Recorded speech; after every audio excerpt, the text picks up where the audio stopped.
mettre le son. Voilà. Si je mets le son, c'est mieux. Je recommence. Bonsoir à toutes et bonsoir à tous. J'espère que vous allez bien ce soir. Moi, je vais bien. Laura Richard Cataneo qui est là, qui va modérer la rencontre de ce soir. C'est super. De retour. Ça y est, voilà. C'est reparti les Twitch. Ouais, voilà. Donc, c'était super la semaine dernière. En fait, je m'étais trompé. Au lieu de faire le mardi, j'avais fait le lundi. Je crois que j'étais pressé en fait d'en refaire dès que ça a marché et puis que j'étais un peu plus en forme. Et je me suis dit, je repars quoi. Et donc, on est reparti pour, en règle générale, les mardis.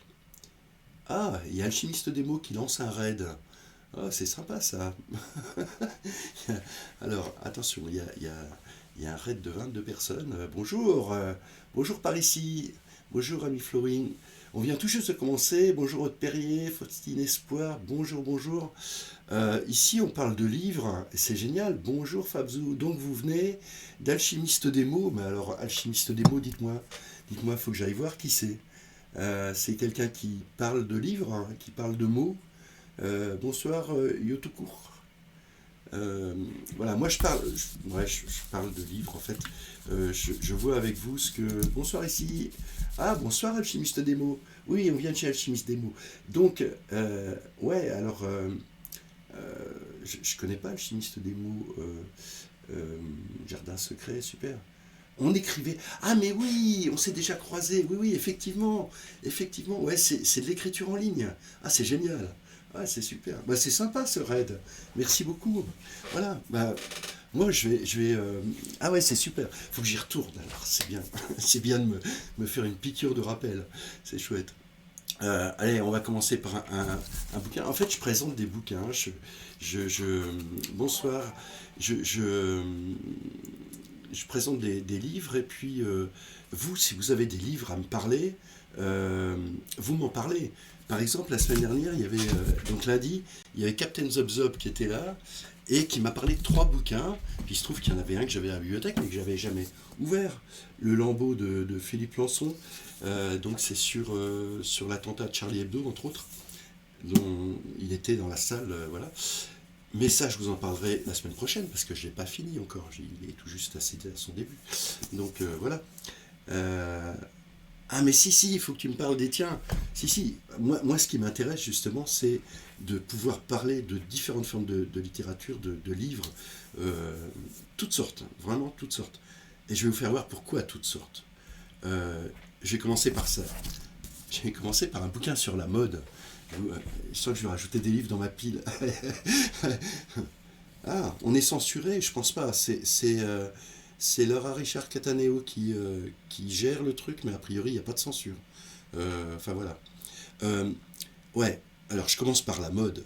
Quand la planète n'aura plus rien à se mettre, c'est un bouquin que j'ai trouvé. Alors ça, c'est aux éditions Delachaux et Nestlé. Donc Laura va vous mettre les liens aussi avec les différents bouquins. Alors c'est aussi un livre militant, je ne sais pas si c'est vraiment un livre militant. Il n'y a pas vraiment de censure ici en fait, Fabzo. La seule censure qu'il y a, c'est qu'on ne peut pas mettre de la musique qui n'est pas libre de droit et on ne peut pas mettre d'images érotiques. En gros c'est ça. Une fois qu'on a fait ça, on peut dire tout ce qu'on veut. On peut même faire des lectures érotiques, ce que j'ai fait un soir. J'ai dû faire un Twitch ou 2 là-dessus, comme ça. Là, en fait, ce livre-là, donc, qui vient de paraître chez Delachaux et Nestlé, de Bérangère Weiss, c'est sur la fast fashion. Et je trouve ça incroyable, ce truc. Moi, je découvre totalement ça, et je vais vous lire un extrait. Préserver son chiffre d'affaires n'est pas toujours chose facile. Les grandes enseignes de mode le savent bien et certaines ont l'idée d'apporter quelques ajustements à leur business plan pour rendre les visites des clients en magasin plus régulières et plus fructueuses. Elles changent de tempo en augmentant le turnover de leur catalogue. Écoutez bien. Fini les collections printemps-été et automne-hiver. Dans les enseignes de fast fashion comme Zara par exemple, il ne se passe désormais pas plus de 3 à 4 semaines entre l'élaboration du modèle et son arrivée sur les portants des magasins. Dans l'ultra fast fashion comme Shine, ce délai est raccourci à seulement 1 semaine. Un tel rythme offre plusieurs avantages. Les modèles sont vite démodés, le client revient plus rapidement se remettre au goût du jour. Le client, face à un temps de réflexion réduit, achète de manière plus impulsive. Pour que les prix restent bas, il faut économiser sur la qualité. Les vêtements s'usent précocement et le client retourne plus rapidement au magasin. La fast fashion désigne donc le raccourcissement drastique des temps et des coûts de fabrication des vêtements. Prenons encore une fois l'exemple de Zara, l'un des précurseurs de ce phénomène. Cette enseigne réussit l'exploit de renouveler 40% de ses stocks chaque semaine avec de nouvelles collections. Zara pratique la fast fashion, mais elle est loin d'être la seule. On peut également citer, alors là, il y a toute une liste, Abercrombie et Fitch, etc. C'est assez génial ce bouquin. Il y a vraiment des trucs, des chapitres. C'est des courts chapitres. Et là, par exemple, il y a des chapitres sur le scandale environnemental et social, sur les différents tissus. La laine, le viscose, les fibres synthétiques. Donc la manière dont c'est utilisé. Et puis à la fin, il y a un truc, ça s'appelle les solutions. Ne jetez pas vos habits à la poubelle. Le lavage, une montagne de vêtements, enfin voilà, il y a ce que l'on garde, upcycling, enfin voilà, c'est vraiment un truc très très bien. Je vous conseille, moi je ne savais même pas ce que c'était que fast fashion. Fashion, dit ma femme qui parle anglais, pas moi. Donc je ne savais pas la preuve, je n'arrive même pas à le dire correctement. Et je trouve ça génial, hyper intéressant. Voilà. Donc, on peut, il y a pas. Alors, je lis des livres plutôt SF. Et actuellement, je suis sur un livre Inheritance Games de Jennifer Lynn Barnes. Alors, je note ça. Je note parce que, en fait, moi, je regarde après. Et puis je vois si je les ai, en général je les ai pas. Et puis je vois le sujet, je vois si je vais arriver à le lire, parce qu'il y a des... bon, de la SF j'en lis, hein, mais pas énormément. Et je suis très curieux de découvrir. Donc ça m'intéresse beaucoup.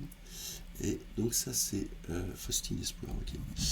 Et puis, ah oui, à la fin de mon Twitch, en fait j'enregistre la vidéo. Et puis je la mets sur mon site Pascal Cotin Culture Plurielle. Les lampras. Ouais, ça c'est mon amoureuse qui a trouvé ça. Et je trouvais que ça faisait un peu trop de lumière. C'est... Ouais, il y a on a pas mal de lampras en fait qui se traballent comme ça. Il y a des petits rats qui se traballent un peu partout. Je ne vais pas donner le tournis. Mais ouais, je trouvais que ça faisait un peu trop lumineux. Donc voilà, on a éteint le rat pour l'instant. Ah, j'ai les mêmes en blanc. Ah, génial. Ouais, c'est génial. En fait, il n'y avait pas beaucoup de lumière dans cette pièce. Et puis, on a trouvé des systèmes d'éclairage. Enfin, c'est génial. Donc voilà, on est dans les rats de bibliothèque. Et puis, en face, il y a aussi des rats. Voilà. Les rats, ils sont par là. Ils sont pas allumés. Ah si, il y en a d'allumés. Voilà. Il y en a qui sont allumés par là. Voilà. Alors. Oui, donc je note pour la SF. Et puis on passe à autre chose. Un petit bouquin que j'ai trouvé génial. J'ai trouvé ça ce matin à Rolles. La librairie du château, qui est une librairie qui vient d'être prise. Ouais, c'est vrai que c'est une belle bibliothèque, ça fait plaisir. Les cours en visio me donnent envie de mourir. Voilà. Alors, c'est un bouquin. C'est vraiment le moment, hein, parce que là, on est vraiment un peu en visio. Donc, c'est de Marion Honoré, avec 2 N. Oui, on vit dans la bibliothèque, c'est génial. Au milieu des livres. Quand je pense qu'il y a des gens qui disent ah mais non, non, je vais donner mes livres, c'est trop. Mais non, c'est jamais trop. Puis, le jour où il n'y a plus d'électricité, vous faites comment, hein, vous avez l'air faim avec votre smartphone ou votre ordi. Vous pouvez plus lire. Bah, vous venez chez moi, vous venez chez nous. Et puis on va lire ensemble. On lit à voix haute. Il n'y a pas de problème. C'est ce qu'on fait souvent avec mon amoureuse. Ah oui, ben c'est ça que j'ai pas noté. Bon, on en parlera la semaine prochaine euh, du livre qu'on vient de finir avec mon amoureuse, qu'on a lu à voix haute. Mais peut-être la semaine prochaine, on verra. Donc, les cours en visio me donnent envie de mourir. C'est une femme qui est prof, et ça commence en mars 2020, où elle est dans un établissement, et tout à coup, il y a un truc qui s'appelle pandémie, je crois, un truc comme ça, qui arrive. Jérôme Poisson. Jérôme Poisson n'a pas de chance, il fallait que ça tombe sur lui, ici, maintenant, lors de sa toute première année en tant que proviseur du lycée F. Parce que ce n'est pas rien d'être proviseur du lycée F. Le prestigieux lycée F. Le plus beau lycée de la ville avec sa belle horloge, ses belles fontaines, ses belles coursives et ses belles classes prépa qui font sa renommée au-delà des frontières académiques. Il en faut de la fortune ou du talent pour être nommé proviseur du prestigieux lycée F, et ce à tout juste 48 ans.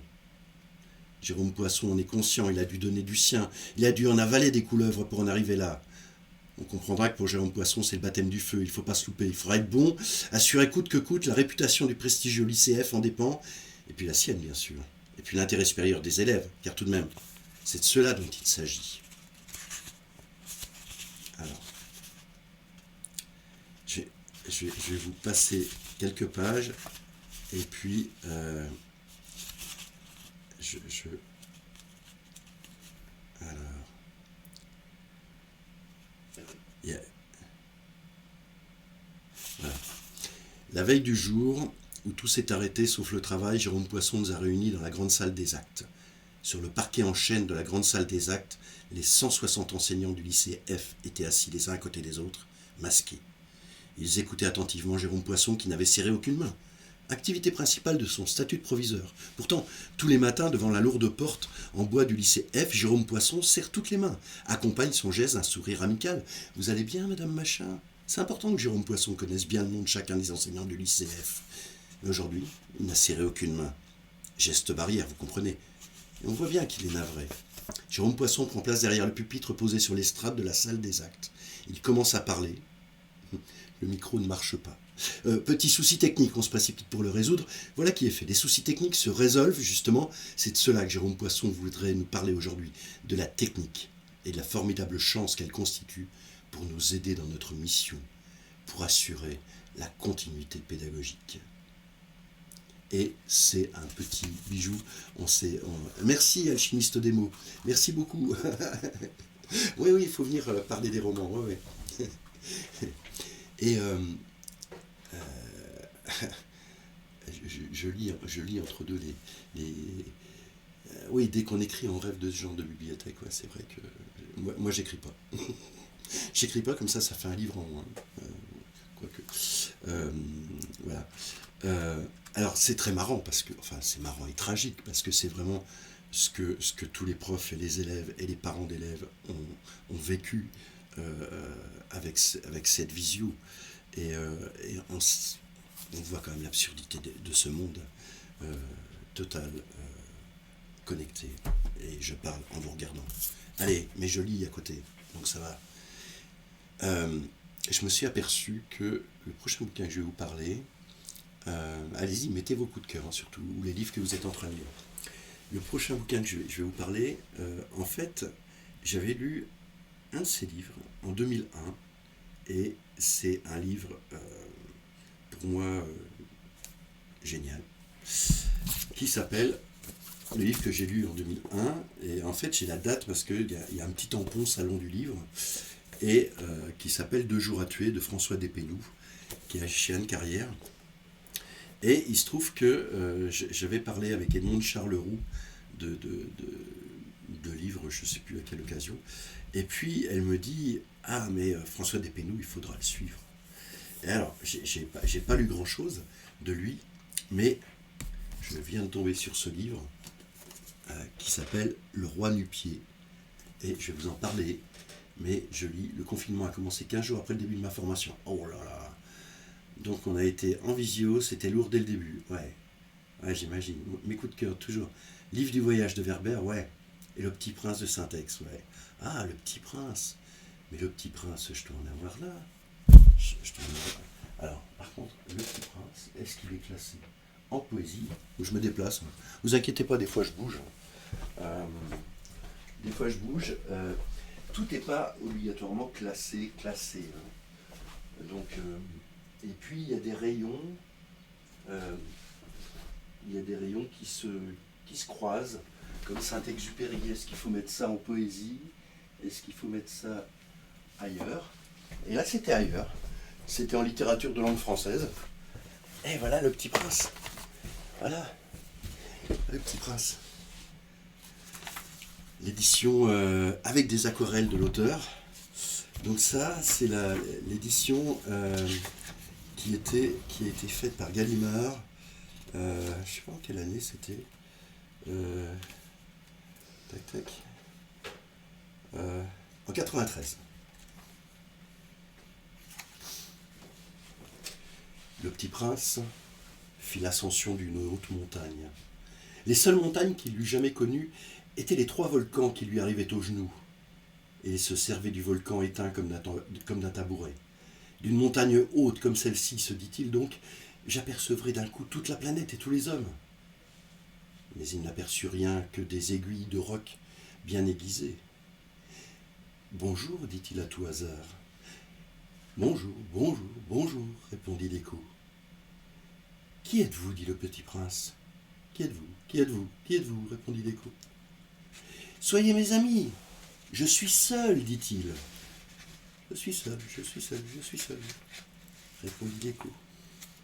Quelle drôle de planète, pensa-t-il alors. Elle est toute sèche, et toute pointue, et toute salée. Et les hommes manquent d'imagination. Ils répètent ce qu'on leur dit. Chez moi, j'avais une fleur. Elle parlait toujours la première. Et voilà. Alors, oui, dans les restrictions qu'il y a chez Twitch, il y a aussi, je vous ai parlé de la musique, mais il y a aussi le texte. C'est-à-dire qu'il y a un pourcentage de texte qu'on peut lire. Après, il faut respecter le pourcentage pour pas, voilà, pour les droits d'auteur, etc. Donc, c'est pour ça que des fois, je vous lis des petits extraits. Alors, Werber, ouais, j'en ai tellement d'autres. Voilà. J'aime tellement, moi qui suis actif dans les sauvetages animaliers. Ouais, c'est vrai. Ouais. Malville, de Robert Merle. Ah, j'ai pas lu ça. Parce que Robert Merle, je croyais que c'était des bouquins d'histoire, principalement, enfin, romans historiques, non?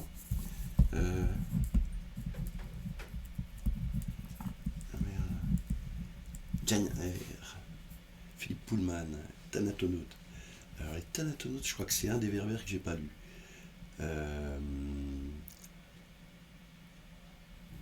Jane Eyre, La Croisée. C'est lequel de Jane quel bouquin de Jane Eyre? Jane Eyre, c'est pas une auteure, Hein? c'est un livre. Ah, c'est un livre? Non. C'est qui l'auteur alors? Oh, Vous voyez, hein, j'ai été libraire 20 ans quand même. Hein. Ça fait mal. Hein. Jane Eyre, ah, d'accord. Alors, pour moi, c'était un auteur, une autrice. La Croisée des mondes de Philippe Pullman, je ne l'ai pas lu et je pense pas que je le lirai parce que j'ai l'impression que ça me plaira pas. Thanatonautes, Werber, j'en ai eu pas mal, ouais. Ah ouais, faut. Là où chantent les écrevisses, ouais. Merle. Ah oui, c'est Charlotte Brontë, mais bien sûr, ouais. Que donc suis-je bête? Ouais, alors je l'ai pas lu. Je l'ai pas lu, mais il faut que je le lise vraiment. Là l'inculture. Mais voilà, on a tous des creux. C'est noté. Alors, oui, Le Roi Nu-Pied. Donc, François Despénoux, c'est un auteur que j'ai adoré, donc 2 jours à tuer, qui est sorti en film après. Je sais plus, il y a des acteurs vachement connus là-dedans, mais je suis pas très film. Je sais plus comment il s'appelle. Mais c'est un. Ouais, et ce qui était intéressant dans ce livre-là, par rapport au film que j'ai vu après, quelques années après, c'est qu'en fait, la chute du livre n'est pas la même que la chute du film. Ce qui est quand même pas mal. Les Sœurs Brontë ont tout écrit. Un livre qui a eu du succès. Mais j'avoue que j'ai pas du tout aimé Les Hauts de Hurlement. D'accord, ok. Alors, Niels, en fait, il habite dans une ZAD, dans la ZAD à Nantes. Et il va, après ne pas avoir donné de nouvelles pendant longtemps à son père et à sa belle-mère, il va se retrouver dans sa famille, euh, voilà, avec euh, tous les jugements qu'on peut porter envers lui, quoi. On ne comprend pas obligatoirement quelle est la relation entre le père et le fils. Une relation assez complexe, assez compliquée en fait, où il y a du rejet des deux côtés. Et, euh, et ça va vraiment glisser d'une manière assez intéressante. Je ne veux pas vous révéler le bouquin parce que ça serait vraiment dommage. Moi, je n'ai pas les quatrièmes de couverture hein, quand je prends un bouquin. J'ai juste vu le mot ZAD derrière, j'ai dit je prends, j'achète. Je savais que des pénous, j'allais pas être déçu par l'écriture et j'ai pas été déçu du tout. Et à un certain moment, on va aller dans cette ZAD à Nantes. Je trouve quand même qu'il y a des clichés qui sont un peu gros, mais après, c'est vraiment un livre qui est basé sur la relation entre euh, père-fils, enfin, relation entre parents et enfants. Et c'est un bouquin génial. Enfin, moi, j'ai gros coup de cœur sur ce bouquin. Je vous encourage à le lire. Le Roi Nu-Pied. Ah oui, je gagne rien en présentant des bouquins. Je suis pas, comment on appelle ça, influenceur. Si je vous influence, c'est bien, mais c'est pas pour faire gagner des livres ou faire quoi que ce soit. Euh, c'est des livres que je lis. Des fois, j'en reçois. Il y a des éditeurs qui m'en envoient et puis voilà. Mais j'ai aucun contrat avec.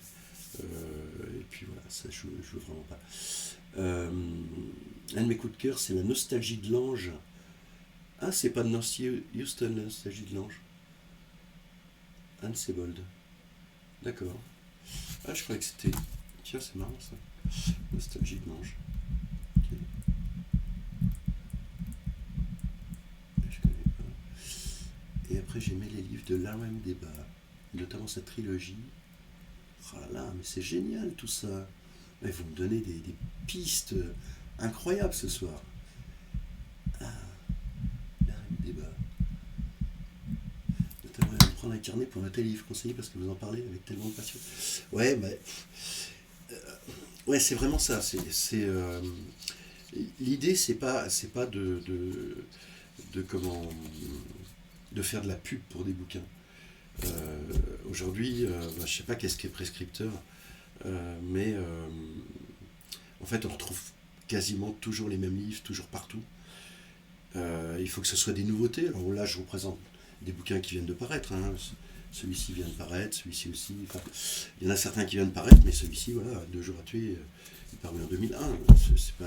Euh, c'est pas très très intéressant. Moi, pour vous résumer, j'étais 20 ans libraire et je considère que si un livre il est bon à sa sortie, il y en a quelques-uns qui vieillissent mal, hein, mais pas au bout de 20 ans quand même. Il est toujours bon au bout de 20 ans, donc on a le temps de lire. Prenez le temps de lire et vous accrochez pas uniquement aux nouveautés. J'ai acheté un carnet chez Amélia pour ça justement. C'est génial.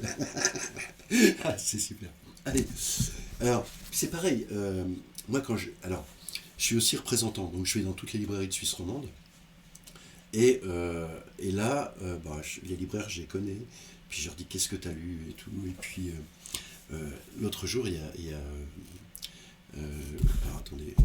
Ouais, alors ça et ça, j'ai eu ça à la Méridienne, à la Chaux-de-Fonds. Et puis ce petit bouquin Exil dont je vais vous parler après. Et puis ça, j'étais à Yverdon à l'étage. Et en fait, la libraire, je lui dis qu'est-ce que tu as lu de ça. Puis elle me dit ça. Je dis écoute, Torticolis, j'ai pas été toujours ravi par l'écriture, mais elle me dit ouais, mais c'est sympa, écoute, prends ça. Et je me suis marré, c'est vraiment très chouette. En fait, déjà le titre est splendide. Donc c'est Jean-Michel Borcard, ça s'appelle Dans le silence des génuflexions. C'est beau hein, comme titre. Hein. Et ça se passe dans un cimetière. En fait, c'est des gars qui vont bosser dans un cimetière. Et en fait, on va découvrir un petit peu leur univers. C'est un univers assez marrant. Enfin, oui. il y a des choses assez drôles et assez pathétiques des fois, et puis tristes aussi, mais pas obligatoirement dans le cimetière.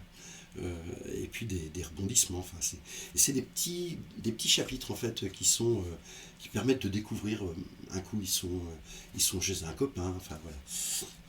Dans le fond du cimetière se trouvait une cabane où étaient installées une table et des chaises, un petit frigo, un réchaud à gaz et une vieille armoire de cuisine qui renfermait de quoi manger durant les pauses.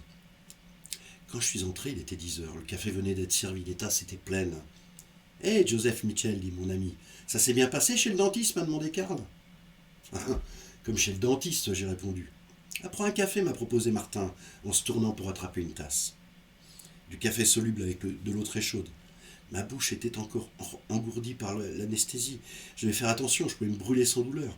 Je buvais à grande succion, ce qui me valait le regard des autres. Ah quoi, je me suis fait charcuter. Ah, mais on n'a rien dit, a fait Miguel. Miguel était portugais, il prenait son travail comme un sacerdoce. Ça venait de son côté très croyant. Je pense même qu'il craignait de finir en enfer. Martin s'est allumé une cigarette. J'en voulais une, moi aussi, mais le dentiste m'avait ordonné de ne pas fumer. Martin, c'était le chef ici, dans le cimetière Saint-Barthélemy. Il était le genre de chef qu'on rêve d'avoir. Humain et compréhensif, il était intelligemment gentil, mais savait se dresser comme un cobra quand on abusait de sa mansuétude. Il portait une barbe taillée de la sorte qui me faisait penser à un missionnaire catholique en terre d'Afrique. Enfin, un truc dans le genre. Il était grand et bâti du style armoire à glace. C'est Karl qui m'avait trouvé ce boulot dans ce cimetière. Lorsque j'étais revenu en Suisse, après avoir passé une année à Surge, j'étais retourné vivre dans la maison du baron à Bulle. J'y avais déjà vécu souvent. En une année, rien n'avait changé. Le baron vivait toujours sur son héritage. Il faisait rien de particulier à part héberger ses amis sans compter et gérer sa vie comme il le pouvait. Je n'avais pas de boulot, alors Karl Meinhof, que je connaissais depuis longtemps, avait parlé de moi à Martin. Il lui avait dit qu'on avait déjà beaucoup travaillé ensemble, ce qui était vrai, que j'étais quelqu'un de fiable et qui pouvait m'engager les yeux fermés. C'est ce qu'il a fait. Nous avons eu aucun entretien avant mon premier jour de travail. J'ai vu un fantôme hier soir, a lancé Martin avant de boire une gorgée de café. Qu'est-ce que t'entends par fantôme, lui a demandé Karl. Je sais pas, moi, un fantôme, un revenant, un ectoplasme. Ah bon, un ectoplasme, c'est pas pareil. Hein. J'ai fait un ectoplasme, c'est une substance qui émane du corps d'un... Mais qu'est-ce qu'on en a à foutre? Je te dis que j'ai vu un type sortir de nulle part, c'est tout. Où tu l'as vu? Lui a demandé Karl. Dans l'aile sud, dans le mausolée de l'évêque. Je suis entré pour arroser les fleurs, il y avait quelqu'un. J'ai fait, c'est interdit d'entrer ici. J'ai vu se retourner doucement, m'a jeté un regard étrange, et puis il a disparu derrière l'hôtel. Il a disparu. Voilà. C'est vraiment très, très marrant, très, très chouette.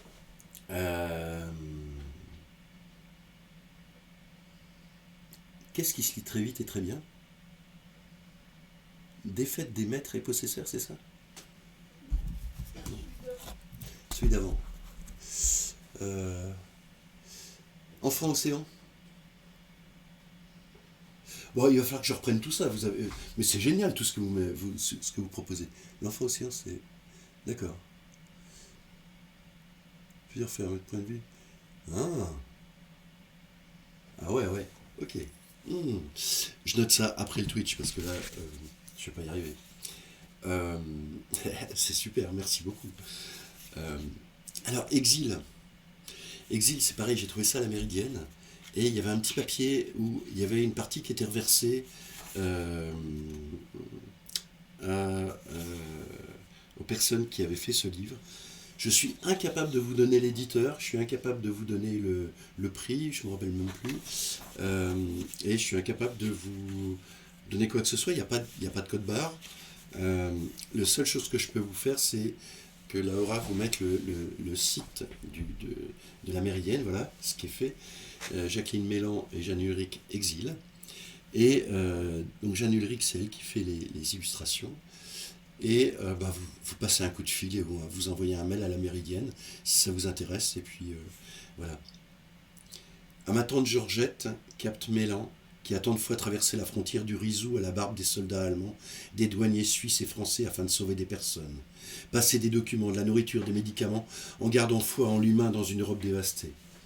Tout se faisait au nom de l'amitié, de l'entraide. Aucun argent ne circulait. La passeuse et le passeur étaient admirés. À ma mère Malou, à l'arrière-garde qui cuisinait, faisait les lits pour tous ceux qui s'arrêtaient au camp pour aller plus loin. À mes parents, dans leur discrétion, qui ont accueilli la Rose Caraï en 1956. Ils m'ont montré qu'une porte ouverte, c'est le monde qui vient à soi.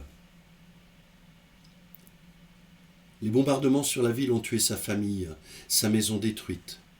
Mariam part. Selon des traditions de sa communauté, le corps de Bintou a été mutilé. Elle veut préserver ses filles. Ensemble, elles partent. Son père a cultivé la terre des ancêtres. La sécheresse a tari les sillons. Les puits sont secs. Youssouf a faim. Il part. Le père d'Ali a été fusillé. Le corps de sa mère traîné par un cheval. Fuyant les guerres tribales, tout seul, il part. Destruction, corps battu, terre desséchée, liberté saccagée, dont les lettres même se perdent une à une dans les décombres de l'espoir ravagé. Le cœur bat le chaos. La parole n'est plus que silence. Magnifique, magnifique texte, avec des illustrations. Voilà, je vous fais voir. C'est un petit bouquin qui fait une vingtaine de pages, mais c'est vraiment très très beau texte. Et on est, je pense qu'on est vraiment dans le...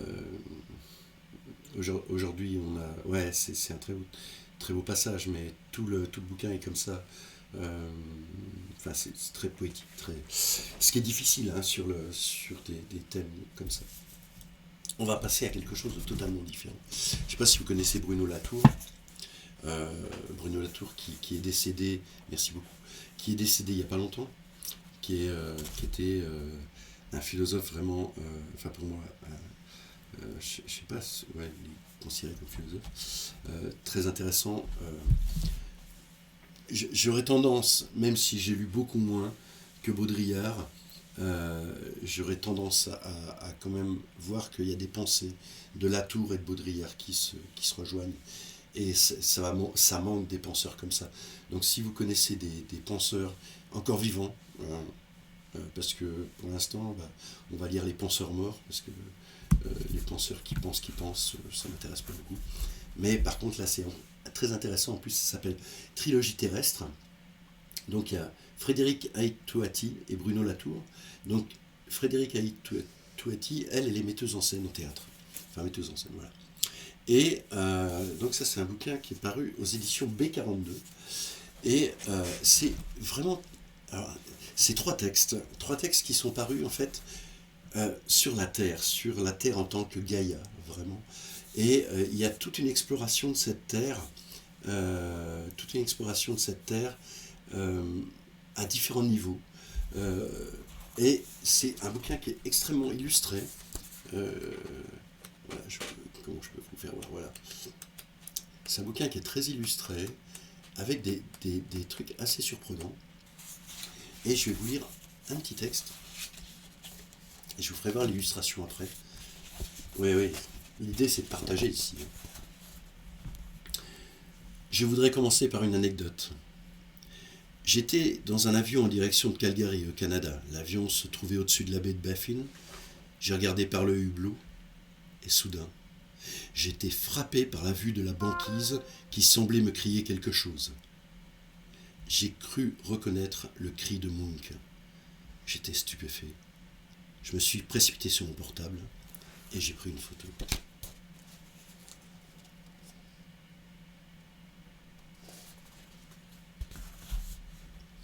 Quand on regardait par le hublot auparavant, la banquise nous semblait extérieure.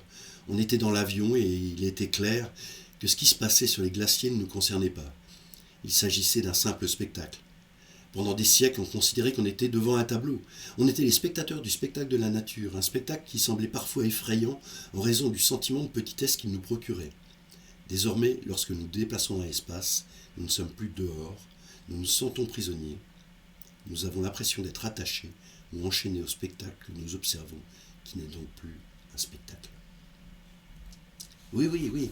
Super, oui, il faut partager les livres, que ce soit des e-books ou n'importe. Alors, un un truc génial. J'ai adoré ce bouquin. Euh, alors, où est-ce que j'ai eu ça? Je sais plus. Plaisir partagé. Paresse pour tous. Euh, alors, Paresse pour tous, c'est un bouquin assez surprenant. En fait, Adrian Klein, donc c'est aux éditions du Tripode. Euh, je vous lis le quatrième de couverture. Ah ouais, boîte à livres. Qu'est-ce que j'ai trouvé l'autre jour dans la boîte à livres? Un truc de malade que j'ai trouvé. Je sais plus. Et si on ne travaillait que 3 heures par jour? Telle est la proposition d'Émilien Long, prix Nobel d'économie français dans son essai Le droit à la paresse au XXIe siècle. Émilien Long fait paraître ce bouquin et tout à coup, enfin il y a plein de personnes, enfin il a son Nobel, il a son Nobel. Après le Nobel, il y a son éditrice qui lui dit ça serait bien d'écrire un bouquin quand même. Et puis il en avait écrit un et ce que lui demandait son éditrice, ça lui plaisait pas vraiment. Il disait ouais mais je vais dire la même chose que dans le premier, ça sert pas à grand chose. Je préfère aller droit sur les choses, qu'est-ce qu'il faut faire, etc.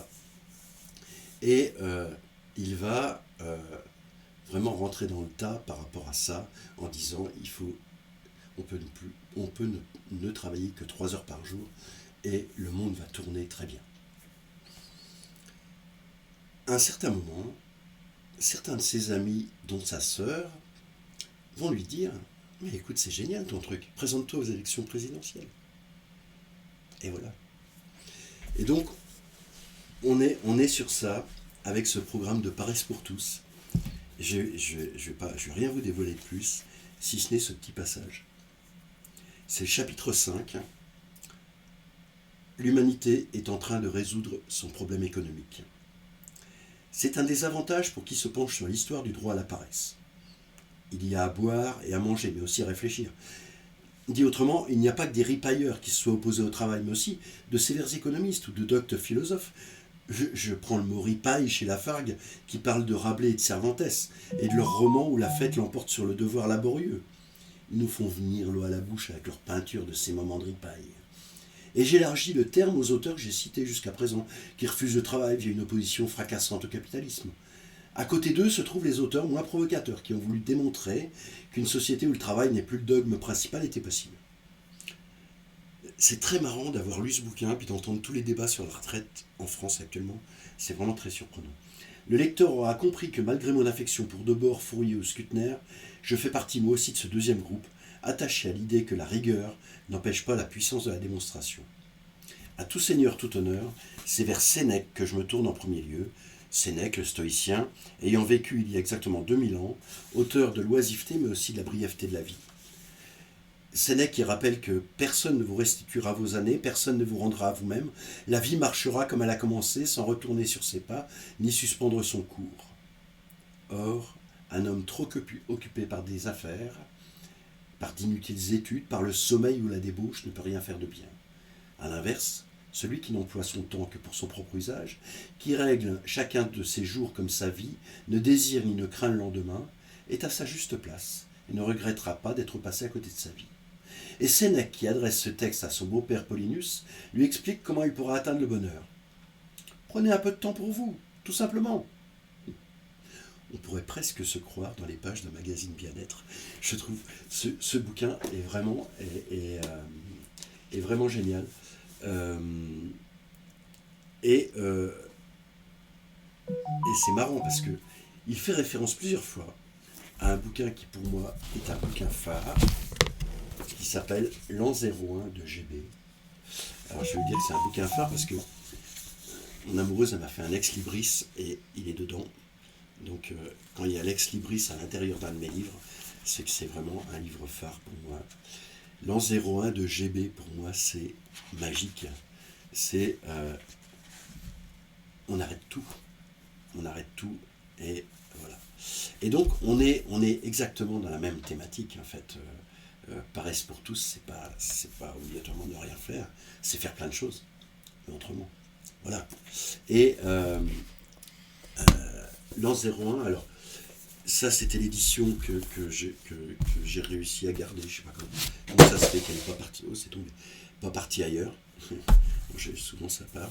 Et puis en fait ça a été réédité parce qu'il y a eu un film de Jacques Deyon euh, qui est inclus. Voilà, il y a le DVD du film ici. Euh, et, euh, et voilà, pour moi GB c'est un grand de grand. Voilà. Donc si vous lisez le livre qui vient de tomber, Paresse pour tous, armez-vous de l'an 01 de GB. Les deux c'est vraiment génial. Hop. Alors, les boîtes à livres, qu'est-ce que j'ai trouvé dans la boîte à livres l'autre jour? Je me suis je sais plus. J'étais très surpris de trouver ça, mais c'était génial. Euh, c'est pas le support qui compte, c'est la lecture, ouais. Euh,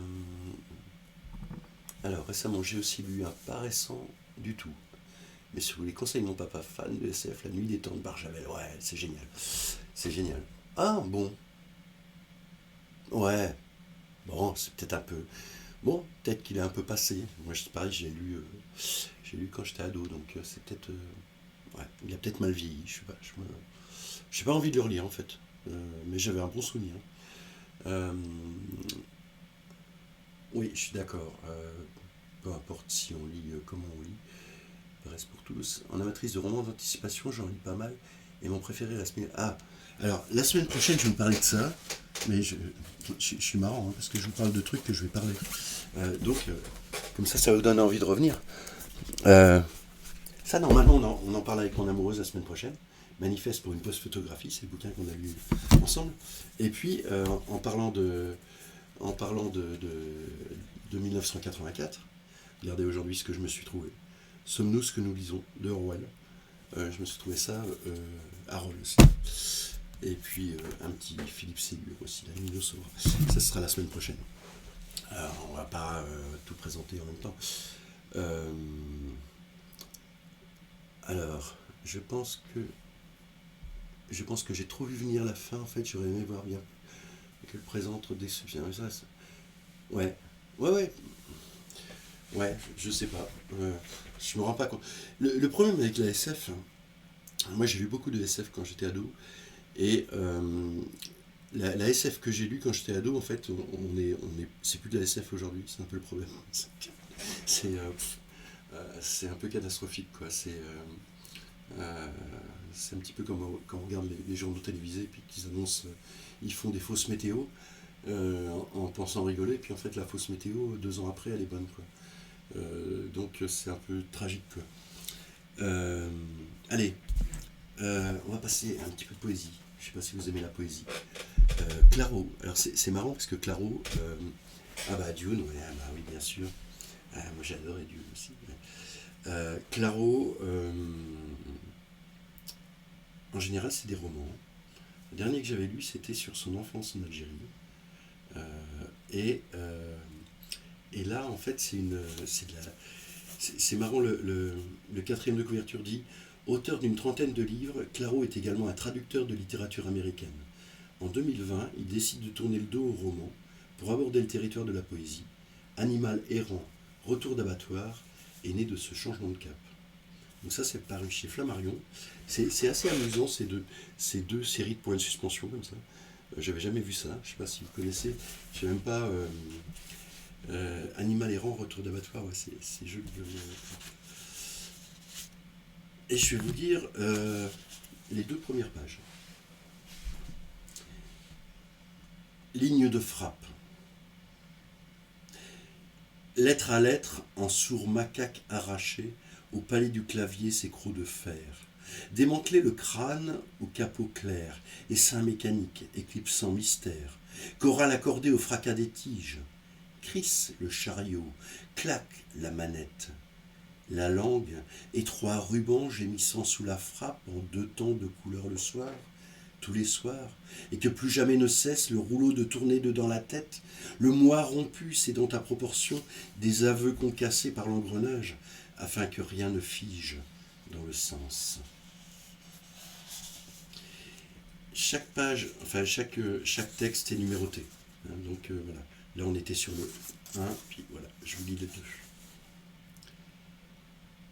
En ces années fermées à double tour, celui de la peur, celui de la honte, le singe dactylo tapait d'affreux sonnets, et penchant son moi en tièdes élégies sur l'étendard de ses draps.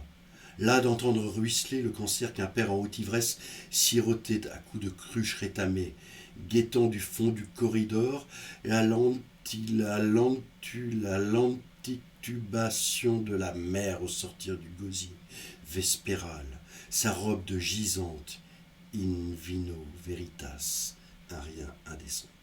Je trouve ça magnifique. Moi, j'aime beaucoup. Euh, et c'est marrant parce que dans la première page, on sent cette machine à écrire. Enfin, moi, je la sentais. C'est très très beau. Euh, voilà. Tiens, c'est marrant. Tiens, je ne me rappelais pas les algéries, parce que j'ai pas lu en entier. Et là, je vois une page parle aussi de l'Algérie. Ah, ok. Je l'ai pas fini. Bon. C'est bien peut-être plus si. Là. Alors. Ah oui, Joyce. Alors, Joyce, un bouquin assez marrant. Le titre, déjà, Poems Spanish. En fait, on a réfléchi beaucoup. Moi, je ne connais pas l'anglais, mais on se connaît bien. Je me suis dit, mais qu'est-ce que ça veut dire, en fait? Puis, en fait, à la fin, il y a une petite explication. En fait, poems, c'est un peu comme poème. On pourrait dire que c'est le phonétique de poème. Et puis, penyuch, en fait, ça serait pomme d'api. Voilà, c'est tout un jeu de mots qui est fait autour de pommes. Voilà. Et ça, c'est chez Alia. Et c'est traduit par. Là c'est marqué traduit de l'anglais et suivi de poèmes en forme de pomme par Bernard Potra. Parce qu'en fait, il y a un texte à la fin, justement, qui parle de ces poèmes. Et je ne sais pas si vous connaissez. Justement, lundi dernier, comment il s'appelle Captain Zob Zob m'avait parlé d'un bouquin chez Alia, mais je ne l'ai pas trouvé en librairie, mais je ne désespère pas. Voilà. Et ce bouquin, ce recueil de poèmes apparu pour la première fois en 1927 chez Shakespeare & Co à Paris, et s'y contre Joyce en 1926, voilà, avec une photographie de Bérénice Abbott. Voilà. Et puis je vous fais voir la première page, c'est toujours très très très très beau, cette petite collection, elle est très belle. Voilà, c'est sympa. Allez. Marée montante. D'or brun sur la marée repue, les grappes du varech se soulèvent, ballottent, au-dessus des eaux blêmes, couvrent de vastes ailes, celles d'un jour maussade. Une immensité d'eau, impitoyable, impitoyablement, ballotte sa crinière d'herbe, la soulève, là où le jour qui couve abaisse sur la mer un œil lourd de dédain. Soulève et ballotte, ô vigne dorée, les grappes de tes fruits pour la pleine marée de l'amour, blême et vaste et impitoyable autant que ton incertitude. Voilà. C'est voilà, vous savez, je suis un peu dans Joyce tout de suite. Donc c'est vraiment ça me plaît tout de suite. C'est marrant, je ne sais pas si vous êtes comme moi. Moi, il y a des moments où il y a vraiment certains livres qui vont me toucher plus que d'autres. Et puis certains ouais, c'est très beau. Hein. Certains textes qui vont m'amener à d'autres. Et Joyce, bah, c'est vrai que c'est aussi volant. Enfin voilà. Je vous relis un petit peu du Petit Prince. Allez, qu'est-ce qu'on va vous lire du Petit Prince?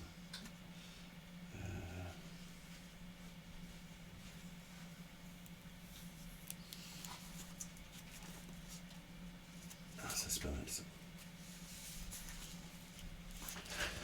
Est-ce que c'est juste avant?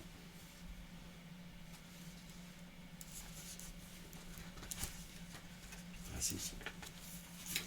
Bonjour, dit le Petit Prince. Bonjour, dit le marchand.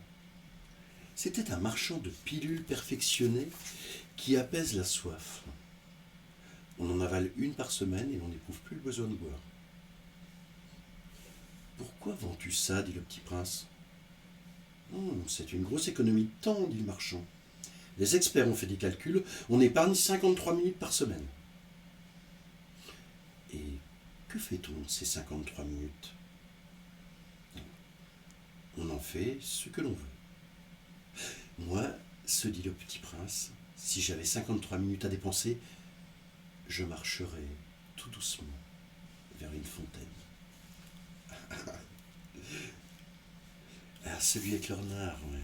Mais bon, alors, après, je lis un tout petit passage, parce que après, c'est un court texte, hein, donc je ne peux pas me permettre d'en lire trop. Alors, où est-ce qu'il est le renard? En plus, il est très beau, le renard. J'adore.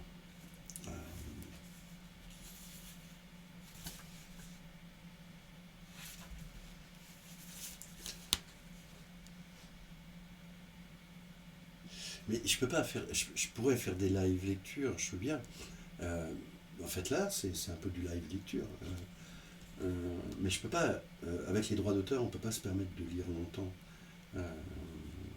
certains textes. Mais merci. C'est alors qu'apparut le renard. Bonjour, dit le renard. Bonjour, répondit poliment le petit prince qui se retourna, mais ne vit rien. Je suis là, dit la voix sous le pommier. Qui es-tu, dit le petit prince. Tu es bien joli. Je suis un renard, dit le renard.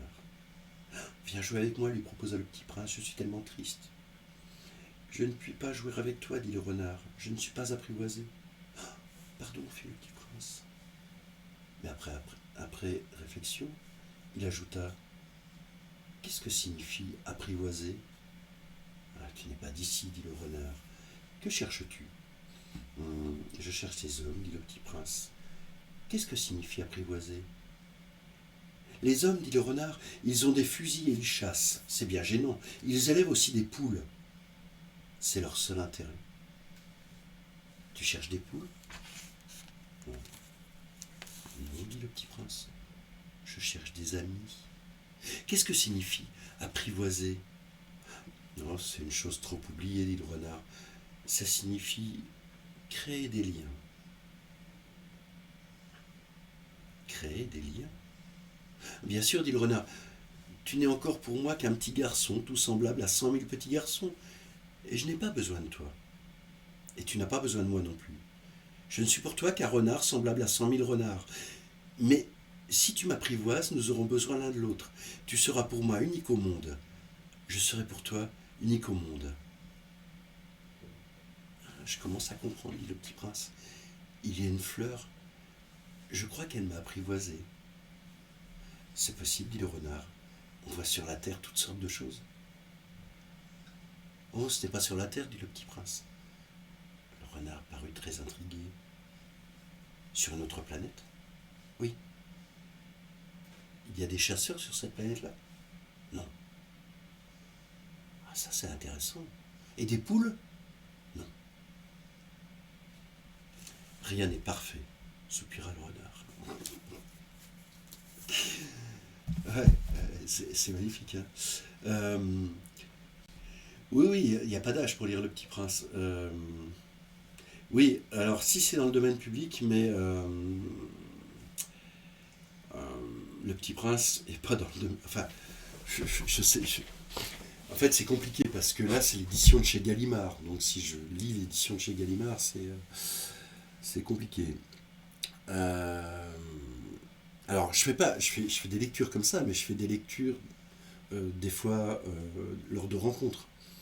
Mais là, je ne sais pas si j'en ai prévu prochainement, mais voilà. Mais c'est souvent en Suisse, mais ça arrive aussi en France. Jacqueline Pecker, j'ai planté un arbre, je le ferai grandir, quoi qu'il arrive, je ne fais pas marche arrière. Yanis Ritsos. Alors, Yanis Ritsos pour Jacqueline. Ah là là. Jacqueline, c'est elle qui m'a fait découvrir Yanis Ritsos. Et depuis, je suis tombé dedans Je suis tombé dedans, voilà, avec des ouvrages que Jacqueline m'a aussi offerts. Allez, lequel je vais vous prendre? Hélène. Soir dans le vieux faubourg. Ils sortirent les tables du café sur le trottoir. Les vieux viennent s'y asseoir au crépuscule. Le soleil se couche sur les journaux, éteint les nouvelles. Ils ne peuvent plus lire. Peut-être se fâchent-ils, peut-être s'y perdent-ils, car la mort saisit toujours le verso des journaux, tout comme les cours au puits condamné. Le soir est paisible dans le vieux faubourg, comme si toutes les femmes enceintes avaient déménagé. Voilà. Vous savez que Jacqueline a tricoté des chaussettes pour Ritsos lorsqu'il était en prison. Je ne sais pas en quelle année ça pouvait être, Jacqueline, mais donc en prison en Grèce, Jacqueline tricotait des chaussettes et avec l'argent qui était des chaussettes qui étaient vendues, ça a aidé Yanis Ritsos qui était en prison. Merci beaucoup pour tout ce que tu as fait, Jacqueline, et tout ce que tu continues à faire. Jacqueline, c'est une grande lectrice aussi, qui me fait découvrir plein d'autrices, d'auteurs. Et voilà, il faut suivre comme ça. Je vais vous raconter un truc. Je vais vous raconter comment on s'est rencontrés avec Jacqueline. Je me suis... Un jour, je découvre que il y a une personne qui fait...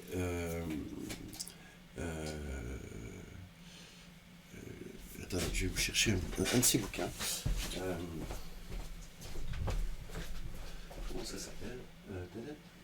J'ai vu hier, donc il ne doit pas être loin. Voilà. J'arrive. Hein. Je ne suis pas parti. Tiens, c'est marrant, où est-ce qu'ils sont les bouquins de Régine Détambel? Je les ai vus hier. Ils sont chez Babel. Ah, ils sont chez Babel. Ah bah voilà, ils sont pas bien classés. Bon, c'est pas grave. Je sais pas où ils sont. Bref. On les a vus hier, mais... Régine Détambel, en fait,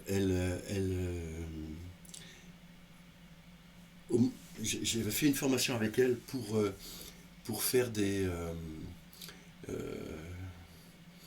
ateliers à travers la lecture. Et puis, quand la pandémie a démarré, elle a fait un appel sur Facebook en demandant s'il y avait des personnes qui étaient d'accord pour lire pour des personnes âgées. Et on a été une cinquantaine comme ça, dont notre amie Jacqueline. C'est comme ça qu'on s'est rencontrés. On a lu, alors moi je faisais ça par Skype parce que j'étais en Suisse, mais les autres personnes étaient en France. On a lu comme ça, moi j'avais 3 personnes, 2 fois par semaine. Et pendant une demi-heure, on leur lisait des textes. Puis on discutait avec ces personnes. Des fois, c'est elles qui nous demandaient tel genre de texte, des fois, c'est nous qui proposions. Enfin.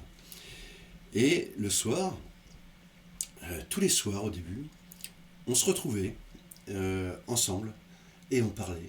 Et on parlait des personnes, non d'une manière anonyme, des personnes avec qui on avait parlé, et puis surtout les problématiques qu'on avait rencontrées. Donc, c'est vrai qu'on avait des personnes qui étaient en grande souffrance et c'était pas obligatoirement on n'est pas des psys, enfin on était juste des lecteurs. Donc voilà, donc on a fait vraiment beaucoup de rencontres comme ça et puis je sais pas, avec Jacqueline on a trouvé des points communs. Je sais plus quel poète, tout d'un coup je parle et puis elle me dit ah mais oui, puis un tel tu connais, puis en fait, on s'est rendu compte qu'on avait des univers qui nous intéressaient. Et puis on est restés amis. Puis on se voit maintenant. On n'est plus obligé de passer par la visio, quoique tous les vendredis, on se retrouve avec notre ami Jim qui est au Texas. Et puis notre ami Paul qui est en Équateur. Et puis voilà, Guy Vic. Voilà, c'était Guy Vic. Un jour, je parle de Guy Vic. Puis il y a Jacqueline qui dit ah, Guy Vic. Je croyais que plus personne n'en parlait. Et puis l'autre jour, c'est drôle. C'est Jim qui nous dit ah mais on va parler d'un poète, Pierre-Jean Jouve.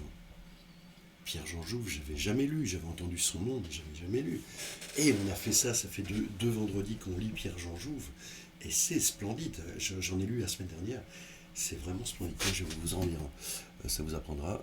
Je vais essayer de retrouver où c'est. Hop. Alors, tac. Récent. Tac, tac, tac, tac. Ah ouais, c'est super. Alors attendez, Pierre-Jean Jouve, où c'est? Il y a eu quelques trucs qui ont été ouverts depuis. Je vais retrouver comme ça peut-être. Et c'est drôle. C'est drôle quand même que ce soit. Voilà, c'est ça, c'est ici. Voilà. Allez, je vais vous lire un petit texte de petite poésie de Pierre-Jean Jouve qu'on a lu donc vendredi dernier et qui s'appelle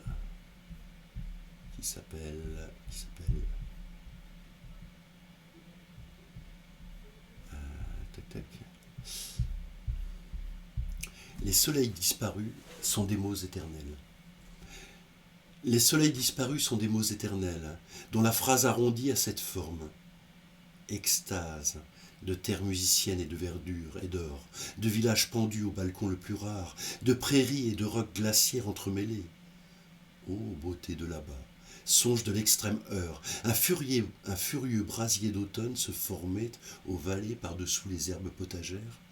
La descente faisait l'amour à la chaleur, les masures de bois tourmentaient la lumière, et la noblesse était défunte au châtaignier.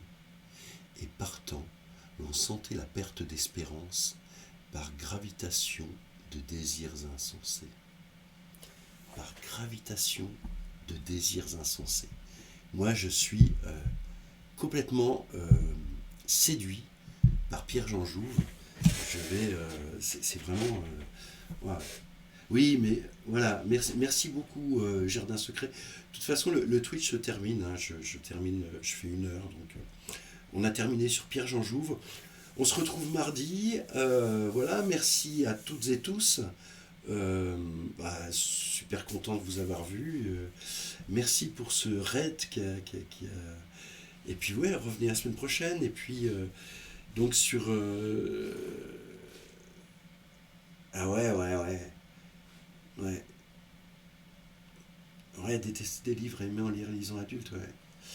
Ah bah merci, oui.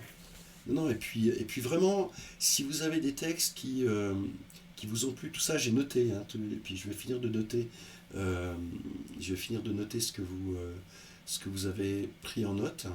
Ça sera donc sur mon site, ça sera sur ma chaîne YouTube Pascal Cotin, avec les sources, hein, il y a toutes les sources qui vont être mises dessus, et ainsi que les livres que vous avez cités. Voilà, et puis je suis très très curieux de tout ça. Ça va être génial, mais en tous les cas, c'est. Ouais, c'était. Et puis moi, je vais retourner sur cet atelier d'écriture, donc on va peut-être se recroiser, là-bas. Voilà. Je vous remercie beaucoup, et puis je vous souhaite de bonnes lectures, une belle soirée, et puis à très bientôt. Je vous embrasse. Salut.